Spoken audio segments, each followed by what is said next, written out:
벚꽃 야담과 함께 해주셔서 감사합니다. 구독과 좋아요, 알림 설정은 더 좋은 영상을 제작하는 데 큰 힘이 됩니다. 이야기 시작하겠습니다. 조선 어느 마을에 찢어지게 가난한 선비 모코가 살고 있었습니다. 모코는 늙으신 부모님과 함께 살고 있었죠.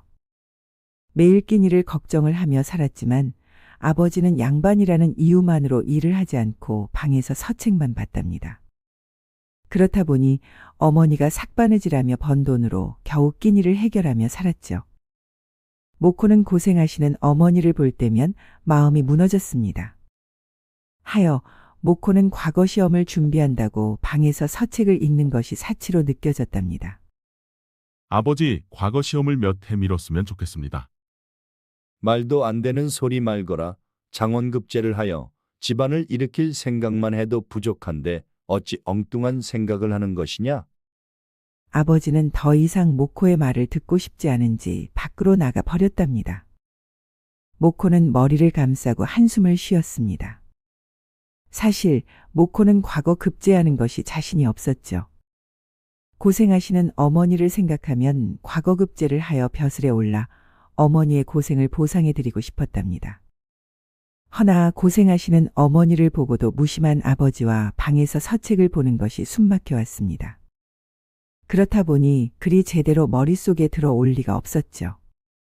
그러던 어느 추운 겨울, 아버지의 기침이 심해졌고 어머니는 한약을 만들어 드시게 했지만 열을 동반한 기침은 더 심할 뿐이었답니다.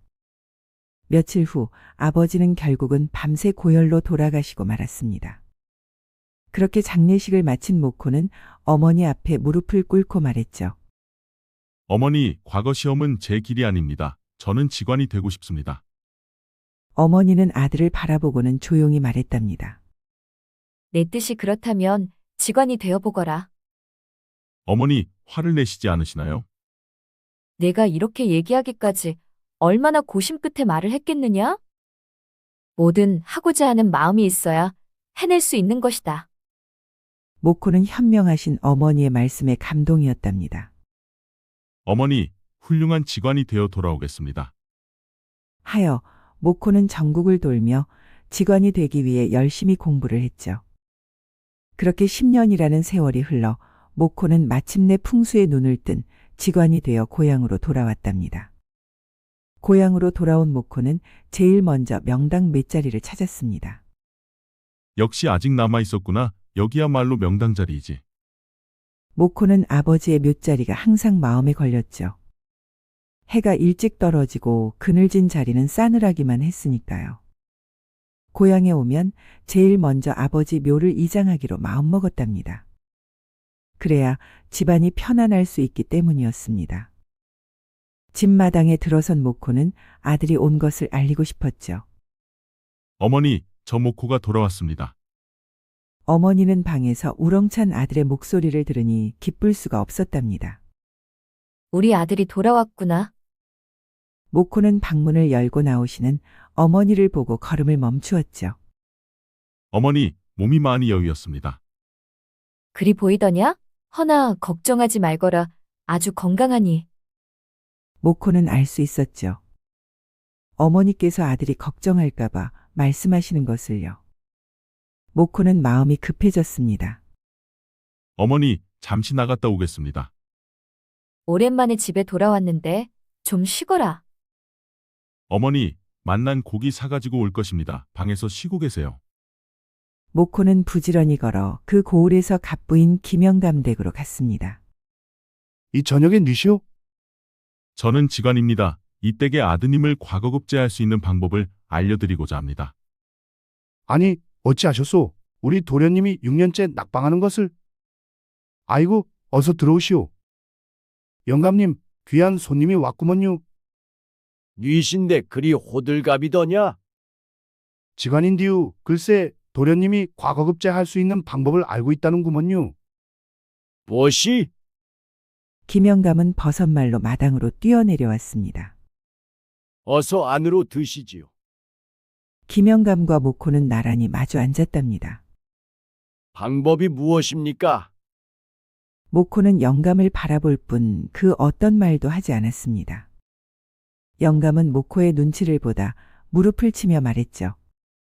아이고, 천기누설을 해주시는데 대가 없이 들을 수는 없지요. 넉넉한 사례를 해드리지요. 모코는 그제야 조용히 말했습니다. 허면 그 살에 제가 원하는 것으로 주실 수 있습니까? 그것이 무엇이요? 영감님의 산 중에 아주 작은 산이 있더이다. 그 산을 나에게 줄 수 있으신가요? 김영감은 속으로 생각했습니다. 아니, 쓸데도 없는 산이라 방치하고 있었는데 잘 되었구나. 그 산을 원하신다면 드려야지요. 모코는 김영감의 약조를 듣고 명당 자리를 알려줬습니다. 이 댁의 어머니 묘를 다른 곳으로 이장하셔야 합니다. 아니, 그것은 아니 될 말씀이요. 아버지 묘 옆자리에 어머니께서 있어야지요. 그것은 아니 될 말씀이요. 참으로 딱하십니다. 어머니의 묘를 파보시면 알 수 있을 것입니다. 모코는 그 어떤 말도 하지 않고 인사를 하고 나왔습니다. 모코는 망설임도 없이 딸 부자 고대감 댁으로 갔죠. 고대감 댁은 상을 당한 초상집이었답니다. 안으로 드시지요. 안방마님을 뵙고자 하네. 머슴은 직원 모코를 슬퍼하는 마님한테 안내를 했습니다. 직원 모코는 안방 마님에게 인사를 하고는 말했죠. 삼가 고인의 명복을 빕니다. 아들을 얻는 방법을 알려드리고자 함이지요. 안방 마님은 의심스러운 눈초리로 모코를 바라보았답니다. 내가 별짓을 다 해보았지만 방법을 찾지 못했소이다. 어서 방법이라는 것을 들어봅시다. 천기누설을 이리 쉽게 얻으려고 하시니 참으로 태도가 아닙니다. 내가 정신을 못 차리고 실례를 했소이다. 어서 안으로 드시지요. 안방 마님은 자신의 입방정으로 손주를 얻지 못할까 노심초사하며 머슴한테 말했습니다. 귀한 음식으로 한 상 차려오라 하거라. 네 마님. 모코를 마주보고 앉은 안방 마님은 다음 말을 기다리고 있었죠. 난 천기누설을 하고 목이 날아날 수도 있지요. 아니, 귀한 목숨을 내놓으면서까지 알려주시려는 것인가요? 한 가지 부족으로 손자를 얻지 못하는 듯하여 안타까운 마음이 컸습니다. 손자를 얻을 수 있다면 원하는 모든 것을 주겠습니다. 방법을 알려주시지요. 허면 이 댁에 시집을 못 간 처자가 있는 듯 보였습니다. 그것은 어찌하셨소? 제 막내딸이지요. 내 딸이지만 참으로 부족함이 없는 딸이지요. 우리 집안이 딸 부잣집으로 소문이 났지요. 그도 그럴 것이 딸 8명 중에 7째가 아들입니다. 8번째도 아들을 바라며 낳았지만 딸이었습니다. 헌데 내 아들이 혼인을 하여 해마다 자식을 낳고 있는데 지금 딸이 5입니다. 그렇다 보니 막내딸에게 혼사를 청하는 댁이 없더이다. 저리 처녀로 늙게 생겼으니 제 속이 말이 아닙니다. 안방 마님은 서방의 잃은 슬픔도 있었지만 자식을 생각하는 마음도 컸답니다. 모코는 조용히 말을 꺼냈습니다. 마님, 제가 원하는 것은 이 댁의 막내딸이십니다. 저에게 주시지요. 안방 마님의 눈물, 콧물은 모코의 말에 쏙 들어가고 말았답니다. 아니, 집을 원하면 으리으리한 집도 사드릴 것이고 많은 금을 원하면 드릴 것인데 어찌 아들을 못 낳을 수 있는 막내딸을 달라는 것입니까? 이 댁에 들어오면서 막내따님께서 한눈에 들어왔지요. 저도 여인을 돌처럼 보고 살았는데 이런 마음이 처음입니다. 안방 마님은 욕심 없는 직원 모코가 자신의 사위가 된다고 하니 더 좋을 수가 없었습니다. 아이고, 사위가 되어준다니 좋을 수가 없소이다. 우리 대감이 돌아가시면서 나 힘들까봐 자네를 보내주고 갔나 보오. 모코는 살며시 미소 지으며 말을 이었습니다. 마님의 동쪽 선사 중턱쯤 커다란 나무 옆에 넓지는 않으나 공터가 있을 것입니다. 아니, 우리 선산에 그런 장소가 있었는가? 그렇습니다. 그 자리를 맷자리로 쓰면 귀한 손자를 얻을 것입니다. 제가 함께할 터이니 걱정하지 마시지요. 그리고 저는 밖에 나가 술 한잔하며 이 밤을 함께하겠습니다. 아이고, 이리도 고마울 때가. 모코는 조용히 밖으로 나갔죠. 그리고 그 댁의 막내딸을 찾았답니다. 모코가 사람들 틈 사이를 지나 별당 돌담 너머를 보았죠. 그때 그 댁 막내딸 홍연은 별당 정원에서 눈물을 흘리고 있었습니다. 산으로 지는 노을의 붉은 빛에 홍연의 옆모습은 반짝 빛나고 있었답니다. 내가 잘못 본 것이 아니었구나. 저 여인과 혼인을 하여 아이를 낳는다면 내 아들은 분명 정승이 될 것이다. 모코는 안방마님을 보기 전 예사롭지 않은 별당 땅의 기운을 살피다 우연히 별당에서 지내는 홍연을 본 것이었죠. 헌데 홍연의 모습도 일반 여인과는 달랐답니다. 모코는 직관 공부를 하다 관상 또한 연결점이 있다는 것을 알고 관상 공부를 겸했습니다. 직관과 관상의 연결점은 음양오행이라는 동일한 철학적 토대 위에서 기의 흐름을 읽어 기륭화복을 예측하고 최적의 조화를 추구한다는 점이었죠. 하여 모코의 첫눈에 들어온 홍연낭자의 관상은 훌륭한 어머니상이었답니다. 모코는 천천히 별당의 문을 열고 안으로 들어갔죠. 홍연은 생각지도 못한 별당 문이 열리니 순간 뒤돌아 걸어오는 모코를 봤습니다.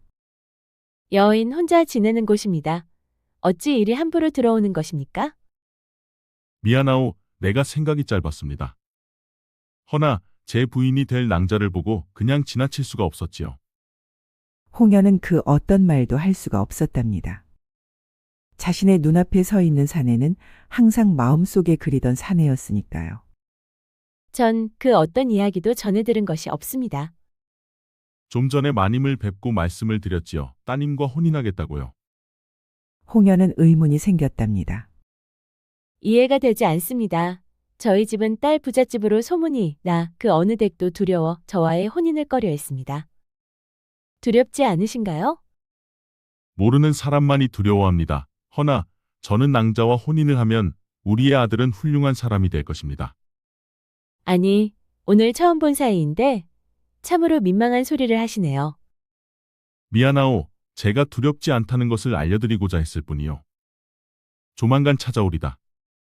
직관 모코는 아쉽다는 여운을 남기고 별당에서 나왔습니다. 홍연은 사라지는 모코의 뒷모습을 보고 무언가에 홀린 사람처럼 보고 있었죠. 허나 아버지를 잃은 슬픔의 모코의 뜬구름 같은 말을 계속 생각할 수는 없었답니다. 그렇게 시간이 지나 상여가 나가는 날이 되었습니다. 홍연은 슬퍼하시는 어머니를 모시고 마당으로 나오는데 상여가 놓인 곳에 모코가 홍연을 아련하게 바라보았죠. 어머니, 저분은 누구신가요? 너와 혼인하고 싶다고 하더구나. 난 이미 허락을 했단다. 홍연은 모코의 농이라고만 생각하고 있었는데 어머니도 알고 있다고 하니 당혹스러웠습니다. 너의 혼사 문제는 아버지를 편히 모신 후 얘기하자구나. 네, 어머니. 어머니는 아무것도 모르는 아들 상주 옆에서 모든 것을 알려주고 챙겨주는 모코가 고마울 따름이었답니다. 잠시 후 여기에 상여를 내려놓으시오. 아버지 시신이 들어갈 자리를 파져 있었습니다. 아니, 자네가 이렇게 파놓은 것인가? 장인어른 모실 자리입니다. 당연 제가 먼저 확인을 해야지요. 그곳에 모인 모든 사람들은 모코의 말에 모두 깜짝 놀랐으나 내색할 수는 없었습니다. 아이쿠, 내 사위 정말 고맙구나. 어머니는 고마움의 눈물을 흘렸답니다. 그곳에 모인 종친들과 마을 사람들은 웅성거렸습니다. 아이고, 딸 부잣집에 장가를 간다고? 그러니까요. 저 선비도 외아들로 알고 있는데. 그것이 사실이면 큰일이네. 아들을 못 낳을 수도 있겠구먼. 사람들은 사내를 걱정되는 눈으로 바라보았습니다. 그때 사람들 뒤에서 지켜보는 사람이 있었으니 그 건넌 마을 직원 동명이라는 사람이었답니다. 동명의 눈꼬리는 불만이 가득 찬 눈이었죠. 그도 그럴 것이 자신도 같은 맷자리를 봐놓고 딸 부잣집에 갔는데 모코라는 자가 떡하니 그 자리를 말하는 것이 아니겠어요. 동명은 큰돈을 벌 기회를 놓쳐 이만저만 속이 말이 아니었습니다. 내가 직관으로 닦아 놓은 터를 저 새파랗게 젊은 녀석이 망쳐놓는구나. 동명의 눈은 살벌하게 빛나고 있었답니다. 동명은 그렇게 뒤 돌아 내려가고 있었죠. 허나 동명의 모습을 지켜보고 있던 사람이 있었으니 그녀는 홍연이었습니다. 홍연은 모코가 자신의 오라비를 도와 일사천리로 상주 노릇을 해주니 모코의 넓은 어깨가 더 멋있게 보일 수가 없었답니다. 그때 모코가 뒤를 바라보며 홍연과 눈이 마주쳤죠. 하여 홍연은 아닌 척 눈을 저 먼 곳으로 보냈답니다. 그때 모코를 바라보는 직원 동명의 살벌한 눈을 봤습니다. 저자가 흑심을 품은 모양이구나. 홍연은 모코를 다시 바라보며 걱정을 했답니다. 그렇게 아버지의 묘는 아주 명당 자리에 자리했죠. 양지 바르고 앞에는 경치가 장관이고 뒤로는 산들이 바람을 막아주니 명당 중의 명당이었습니다.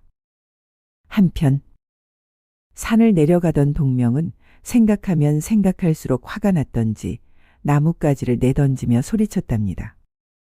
동명은 산길을 내려오면서도 분이 풀리지 않았습니다. 발길에 닿는 돌멩이마다 차버리고 가지마다 꺾어대며 중얼거렸죠. 저 녀석이 감히 내가 먼저 본 털을 가로챘단 말이지. 그렇게 씩씩대며 마을 어귀까지 내려왔을 때였습니다. 동명은 갑자기 걸음을 멈추고 입꼬리를 살짝 올리며 불길하게 웃었습니다. 그래, 애송이가 명당 하나 본 걸로 우쭐하는 모양인데 명당은 지키지 못하면 곧 흉지로 뒤바뀌는 법이지. 동명의 머릿속에는 오래전부터 익힌 지맥을 흐트러뜨리는 방법이 떠올랐습니다. 정통 풍수에서는 금기시되는 직관이라면 절대로 손대서는 안 될 사술이었죠. 산맥을 건드릴 수는 없지만 명당에 수맥 한 줄만 끊어주면 저 맷자리에선 아무리 빛나는 집안이라도 흉조가 일어날 것이다.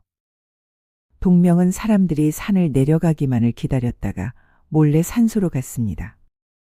모코가 잡아놓은 명당은 빛이 서린 듯 고요했죠. 그 기운이 동명의 마음을 더 자극했습니다.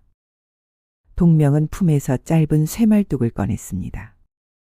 풍수에서는 혈의 숨줄을 막는 사술로 불리는 금지된 도구였습니다. 그리하여 동명은 묘 뒤편에 지맥이 모이는 곳을 찾아 땅을 얕게 파고 말뚝을 박아 넣었습니다. 말뚝이 땅속으로 박히는 순간 주변의 바람이 갑자기 잦아들고 산속에서 묘한 울림이 들렸습니다. 동명은 음험하게 웃으며 더 깊이 박아 넣었습니다. 이리 해두면 조만간 기운이 흐트러져 딸 부잣집은 병이 들거나 탈이 날 것이다. 그때 사람들이 뭐라 할까? 그자의 직관 인생은 끝이 나는 것이다. 그러나 동명은 몰랐습니다. 저 멀리 산 중턱에서 한 여인이 그 모습을 지켜보고 있었다는 것을요. 그녀는 또 홍연이었습니다. 홍연은 상여가 나간 후 그리고 모든 사람들이 내려간 후 아버지 홀로 남을 산소를 보니 마음이 뭉클했죠. 하여 아버지의 산소에서 조금 떨어진 곳에서 마음을 진정시키고 있었답니다. 헌데 이것이 무슨 일이랍니까? 직관 동명이라는 자가 아버지의 산소의 말뚝을 받고 있는 것이 아니겠어요. 홍연은 놀란 가슴을 부여잡고 나무 뒤에서 그 자를 살폈습니다. 큰일이구나. 관아에 가서 신고를 해야겠어. 홍연은 뛰어내려가려다 잠시 발걸음을 멈췄습니다. 우선 모코 선비님께 알리는 것이 먼저야. 홍연은 소매로 눈물을 닦고 조심스레 산길을 내려가기 시작했습니다. 잠시 후 집에 도착한 홍연은 대청마루에서 어머니와 다과를 즐기는 모코를 발견했죠. 모코 선비님 잠시 나눌 이야기가 있습니다. 그래, 알았다. 어머니는 내심 둘 사이가 가까워진 듯하여 흐뭇하게 웃으며 자리를 비워주었답니다. 무슨 일이신데 이리도 사색이 되었습니까? 홍연은 모코의 옆으로 가서는 아주 작은 말로 말했습니다. 아버지의 산소의 동명이라는 자가 말뚝을 박는 것을 봤습니다. 그것이 정말입니까? 어서 그 말뚝을 제거해야만 합니다. 모코와 홍연은 해지는 산속으로 들어가 산소로 향했습니다. 모코는 말뚝을 찾았고 바로 제거할 수 있었답니다. 그 자는 직관의 자격이 없는 자입니다. 스스로 파멸의 길로 갈 것입니다. 관아에 신고를 해야 하지 않을까요? 그것은 제가 알아서 할 터이니 홍연낭자는 아무 걱정하지 마세요. 제 부인 될 사람이 이런 일로 속상해하는 걸 원하지 않습니다. 어찌 선비님은 그런 말을 아무렇지도 않게 말씀을 하시나요? 저는 진심입니다. 홍연은 진지한 표정을 자신을 내려다보는 모코를 쳐다보았고 두 사람의 눈빛은 허공에서 분홍빛으로 흩날렸습니다. 그날 밤 모코는 잠시도 잠들지 못했습니다. 홍연낭자가 낮에 얼마나 많이 놀랐을까? 어서 혼인을 서둘러야 되겠다. 그러저나 동명이라는 자가 스스로 자신의 잘못을 깨우칠 수 있는 방법이 무엇이 있을까? 모코는 이불에 누워 고심하다 잠에 들었습니다. 다음 날 새벽 안개가 갓 걷히기도 전에 모코는 홀로 마을을 나섰죠. 흙길 위에 떨어진 낙엽이 그의 발걸음에 맞춰 사박거렸고 길가에 늘어선 느티나무들은 아무 말 없이 그를 내려다보고 있었답니다. 건넌 마을까지 가는 길은 그리 멀지 않았지만 모코의 마음은 이미 복잡한 생각들로 가득 차 있었죠. 홍연낭자의 집안 문제도 문제지만 직원 동명의 오만함을 바로잡을 방법을 찾고 싶었기 때문이었습니다. 건넌 마을에 도착한 모코는 하루 종일 마을을 서성거렸답니다. 지나가던 아이들은 모코를 힐끔힐끔 쳐다보며 이상한 사람이라고 수군거릴 정도였죠. 방법을 찾아냈으나 과연 통할지 모르겠구나. 모코는 곧 해가 저물 즈음 마침내 결심을 했습니다. 잠시 후 동명의 집대문 앞에 도착한 순간 바로 안에서 들리는 기척과 함께 부드러운 여인의 목소리가 들렸죠. 누구시오? 건넌마을 직관 모코라는 사람입니다. 문이 열리고 나타난 첩은 모코를 위아래로 훑더니 감탄을 했습니다. 아이고, 직원이 이리도 잘생겨도 된다는 말이오? 뜻밖의 말에 모코는 미간을 찌푸렸죠. 마침 그때 동명이 부스럭거리며 안에서 나왔습니다. 아니, 직원 모코가 아니오. 이 시각에 무슨 일이오? 동명은 며칠 전 산소의 말뚝까지 박아 명당 몇 자리를 흉지로 바꿨다는 사실이 들통날까 조마조마해하고 있던 참이었습니다. 모코가 찾아오자마자 그는 속으로 한숨을 삼켰죠. 그러나 모코의 말은 뜻밖이었답니다. 제가 없었다면 홍연낭자의 아버지 몇 자리를 동명께서 찾았을 텐데 제가 중간에서 폐를 끼쳤습니다. 동명은 그 말을 듣자 안도의 숨이 절로 나왔고 능청스럽게 웃으며 대답했죠. 나도 알려드리고자 했으나 그대가 한 발 먼저였으니 뭐 어쩌겠소. 모코는 동명의 태도를 지켜보며 조용히 미소를 지었고 조심스레 다음 말을 꺼냈습니다. 허대감댁이 조만간 상을 당할 것이오. 아니 이 사람아, 아무리 그래도 정정한 사람에게 그런 말을 함부로 하면 되겠소. 두고 볼 일이지요. 모코의 눈빛은 흔들림이 없었습니다. 하여 명당 몇 자리의 위치를 알려주고자 합니다. 그 몇 자리는 삼정승이 나올 명당 자리이지요. 말로만 들었을 때는 그저 별것 아닌 것처럼 보였지만 그 설명은 산세, 지맥, 혈자리의 흐름을 지나치게 구체적으로 짚어냈답니다. 동명은 무릎을 탁 쳤습니다. 이거야말로 명당 중 명당이 아니오. 삼정승이 나올 자리라니. 정말 고맙구려. 모코는 살짝 고개만 끄덕이고 조용히 집을 나왔습니다. 다음 날 새벽 동명은 들뜬 마음의 잠도 못 자고 바로 산으로 향했죠. 모코가 말한 자리에 도착해 눈앞에 펼쳐진 풍경을 본 순간 그는 탄성을 질렀답니다. 이런 명당은 나조차 찾기 힘든 자리인데 이 귀한 자리를 나한테 주다니. 며칠 뒤 정말로 허대감이 상을 당했습니다. 모코의 말이 정확히 들어맞았고 동명은 놀람과 기쁨을 감추지 못한 채 바로 허대감 댁으로 달려갔죠. 명당 몇 자리를 알려주고자 왔소. 그러나 머슴의 대답은 뜻밖이었습니다. 필요 없소이다. 동명은 어이가 없었죠. 아니, 삼정승이 나올 명당이라 하는데도 필요 없다니. 마님이 이미 알고 계시다 하오. 그 말에 동명은 순간 얼어붙었답니다. 그때 사랑채 안에서 낮게 속삭이는 소리가 들렸고 그 목소리는 동명이 익히 아는 목소리였습니다. 설마 하는 마음으로 가까이 다가가 귀를 기울이자 뜻밖에도 동명의 첩이 허대감댁 상주와 있는 것이 아니겠어요. 애월아, 고맙구나. 삼정승이 나온다는 명당이라니 생각만 해도 든든하구나. 동명의 얼굴이 새파랗게 질렸습니다. 그날 모코가 동명한테 명당 자리를 알려주는 날, 첩 애월이는 몰래 두 사람의 대화를 듣고 있었던 거죠. 애월이는 살짝 미소를 지었죠. 그리고 곧바로 허대감댁 맏아들 허선비한테 달려갔습니다. 제가 무엇을 알아냈는지 아세요? 우리 어여쁜 애월이가 무엇을 내게 알려주려고 이리도 들뜬 것이냐? 상주는 애월이의 애교에 마냥 기분이 좋았답니다. 삼정승이 나오는 명당 자리를 알아냈지요. 직원 모코라는 자가 동명에게 말하는 것을 몰래 들었습니다. 상주는 너무 기뻐 애월이를 품에 안아 주었답니다. 동명은 상황이 어떻게 돌아가는지 알고 나니 다리에 힘이 풀려 그대로 털썩 주저앉았습니다. 결국 첩 때문에 명당을 빼앗겼구나. 하지만 그 순간 또 다른 깨달음이 찾아왔죠. 직원으로서 남의 산소에 말뚝을 받고 돈을 위해 명당을 흐리는 짓을 서슴지 않았던 지난날의 잘못을 떠올렸습니다. 그런 그의 행위가 이제 고스란히 자신에게 되돌아온 것이었죠. 아, 내가 직원으로서 해서는 안 될 짓을 한 죄가 결국 나에게 돌아왔구나. 바람이 지나가며 동명의 한숨을 흔들어 날렸답니다. 동명은 천천히 일어나 허리를 굽히고 허대감댁을 떠났습니다. 뒤돌아보는 동명의 눈빛에는 후회와 자책 그리고 늦게 찾아온 반성이 담겨 있었죠.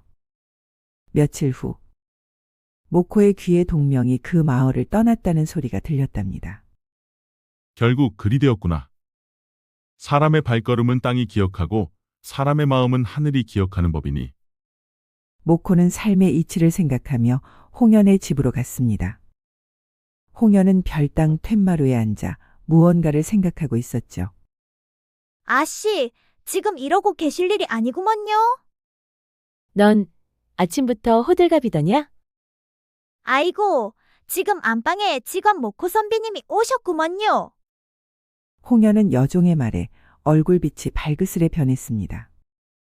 아씨는 그대로도 예쁘시지만요.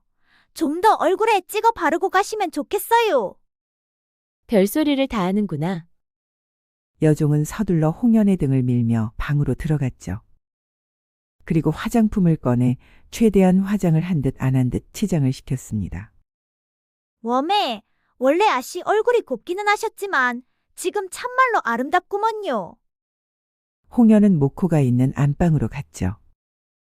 홍연은 안방 방문에 서서 말했습니다. 어머니, 저 홍연입니다. 그래, 어서 오너라. 홍연은 안방으로 들어가 모코의 옆에 나란히 앉았죠. 둘이 나란히 앉아있으니 참으로 예쁘구나. 홍연아, 내년 봄에 혼례식을 올릴 것이다. 난 좀 빨리 혼례식을 했으면 좋겠는데 너무 늦지 않느냐? 제 마음 같아서는 당장이라도 하고 싶지만 어르신이 돌아가신 올해는 아니 됩니다. 혼사는 내년에 하는 것이 맞는 듯합니다. 아이고, 우리 사위가 생각이 깊구나. 어머니는 홍연이 혼인을 할 수 있다는 것만으로 기분이 좋았습니다. 그렇게 시간이 흘러 그해 겨울이 되었죠. 그해 겨울은 유난히도 매서웠습니다. 첫눈이 내리던 날부터 바람은 매일 밤 처막 끝을 흔들어대며 마을에 긴 겨울이 찾아왔음을 알렸죠. 홍연의 집에서도 모두가 바쁜 겨울을 보내고 있었습니다. 혼례를 내년 봄으로 정한 뒤라 어머니와 여종은 하루라도 더 좋은 날을 맞이하고 싶다며 추운 날씨에도 집안일을 부지런히 해냈습니다. 그러던 어느 날 눈발이 잠시 멈추어 고요해진 겨울 오후 마을에는 이상한 소문이 돌기 시작했습니다. 홍연인의 혼례가 불길하다더라. 겨울 초입에 아픈 이는 반드시 재앙이 따른다. 직원 모코가 지금껏 본 명당이 모두 잘못되었다더라. 혼례를 치르면 집안의 기운이 꺼진다더라. 소문은 바람보다 빠르게 퍼졌습니다. 그리고 그 소문은 마침내 귀찮을 만큼 또렷하게 홍연의 집에까지 도달했죠. 아씨, 큰일 났어요. 어지간한 소문이 아니구먼요. 소문이라니? 여종은 주변을 살피고 목소리를 낮추었습니다. 마을서 난리요. 모코 나리의 명당 보는 눈이 흐렸다느니. 혼례를 치르면 불길하다느니. 아이고, 입에도 담기 싫은 소리들이구먼요. 홍연의 얼굴은 얼음처럼 굳어졌습니다. 누가 그런 말을 퍼뜨린단 말이냐? 여종은 고개를 숙이며 말했습니다. 마을을 떠난 직원 동명이라는 사람이라고 하는구먼요. 홍연은 숨을 길게 내쉬었습니다. 동명이 떠났는데 설마. 그런데 그때 대문 밖에서 누군가 소란스럽게 두드리며 외쳤습니다. 홍연 아씨, 어머니께 전해드릴 말이 있습니다. 홍연이 나가보자 마을 안악 하나가 헐레벌떡 뛰어왔습니다. 큰일 났슈? 방금 여가제가 그러는데. 어젯밤에 동명이가 마을 밖에서 누굴 만났다고요? 누굴? 이 마을서 모코나리를 못마땅해 하던 박찬봉댁 사람이요. 그 말에 홍연의 눈빛이 번쩍 흔들렸습니다. 박찬뽕? 마을에서 제일 고약한 성미로 소문난 자, 자기 아들을 통해 홍연과 혼인을 맺으려 했으나 홍연이 완강히 거절하며 체면이 구겨진 인물이었죠. 그자가 아직도 그 마음을 버리지 못했단 말인가. 그날 저녁 홍연의 집에 찾아온 모코에게 소문을 전했습니다. 모코는 잠시 말없이 귀를 기울였고 이내 짧게 대답했죠. 박찬봉, 그가 악담을 퍼뜨릴 이유는 충분합니다. 동명은 떠났지만 빚을 갚지 못한 채 떠난 것으로 알지요. 혼례를 흔들려는 의도일 것입니다. 바로 그때 대문이 쿵 하고 울리더니 추위에 언 얼굴을 한 산에 하나가 뛰어들어왔습니다. 모코나리, 급히 드릴 말씀이 있어. 무슨 일입니까? 방금 박찬봉 댁에 들렀다가 들은 소리입니다요. 찬봉 영감이 이 마을 어른들을 끌어모아 홍연아 씨의 혼례는 불기란히 막아야 한다며 소문을 내고 있습니다요. 홍연의 손에서 들고 있던 찻잔이 가볍게 흔들렸습니다. 그러나 모코는 흔들리는 홍연의 손 위에 조용히 자신의 손을 올렸습니다. 걱정 마십시오. 이 일은 반전의 끝을 이미 드러내고 있습니다. 네? 저는 오늘 한 가지 들은 이야기가 있지요. 박찬봉이 말하는 모든 이야기는 동명이 남긴 글이라 했지요. 그 글은 동명이 쓴 것이 아니라 박찬봉이 쓴 가짜였습니다. 뭐라고요?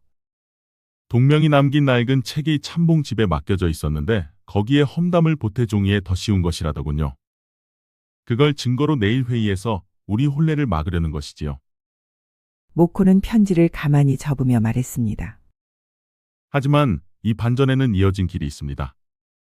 동명이 본래 떠나며 남긴 진짜 글이 따로 있었지요. 진짜 글이요? 박찬봉이 숨겨놓은 창고에서 여가제가 우연히 찾아냈습니다. 그 안엔 이렇게 쓰여 있지요. 직관 모코, 그대는 내가 저질렀던 죄를 반면교사 삼아 옳은 길을 가는 자이니 이 마을에 복을 지을 것이다.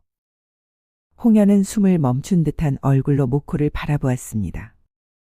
그러니까 박찬뽕이 우릴 막기 위해 꾸민 일들이 오히려 당신의 진실을 밝히게 만든 셈이군요. 그렇습니다. 모코는 고개를 숙이며 말했습니다. 내일 회의는 제가 직접 가겠습니다. 증거도 있고 동명이 남긴 글도 있으니 더 이상 우리를 흔들 순 없을 겁니다. 홍연은 천천히 모코의 손을 잡았습니다. 두려움이 있었지만 지금은 당신과 함께라면 무엇도 두렵지 않아요. 모코는 조용히 대답했습니다. 우리가 지켜야 할 인연의 의미를 더 분명히 보여준 셈입니다. 그리고 그날 겨울의 침묵은 더 깊어졌지만 두 사람의 마음은 그 어느 때보다 단단해져 있었습니다. 그렇게 우여곡절 끝에 봄이 찾아왔고 홍연과 모코의 혼례식을 치러졌죠. 마을 사람들은 기쁘기도 했지만 걱정도 되었답니다. 혼례식은 사람들의 축복 속에서 치러졌습니다. 그렇게 첫날 밤도 지나고 마을 사람들은 신랑과 신부가 시댁으로 떠나는 것을 보려고 대문 밖에서 서성이었죠. 허나 마당에는 꽃가마도 말도 준비되어 있지 않았답니다. 어찌 된 것이요? 시댁으로 안 가남. 지도 몰라요. 아들 낳을 때까지 별당에서 나오지 않겠다고 했구먼요. 그것은 또 무슨 소리요? 별당 터가 좋아서 그곳에 지내시는 아씨는 아들을 출산할 수 있다고 했구먼요. 아니, 신랑은 그 사실을 다 알고 있었다는 것이요? 그렇지요. 올 가을에 출산하실 마님이 계시니 보면 알 수 있지 않을까요? 마을 사람들은 직원의 큰 그림을 그리고 홍연과 혼인한 사실이 알려졌고 가을에 아들을 낳을지 딸을 낳을지 기대를 하고 있었습니다. 그리하여 추수가 시작되는 날 홍연의 오라버니 부인이 출산을 위해 고통스러워했답니다. 반날 시간이 지나고 드디어 방 안에서 우렁찬 아기의 목소리가 들렸죠. 온 동네 사람들은 너무 궁금한 나머지 대문 밖에서 소식을 듣고자 기다렸습니다. 방에서 산파가 나오며 말했답니다. 고추여. 마을 사람들은 환호를 부르며 기뻐했죠. 그날 고대감댁 부인은 마을 정자에 푸짐한 음식을 차려놓고 잔치를 했습니다.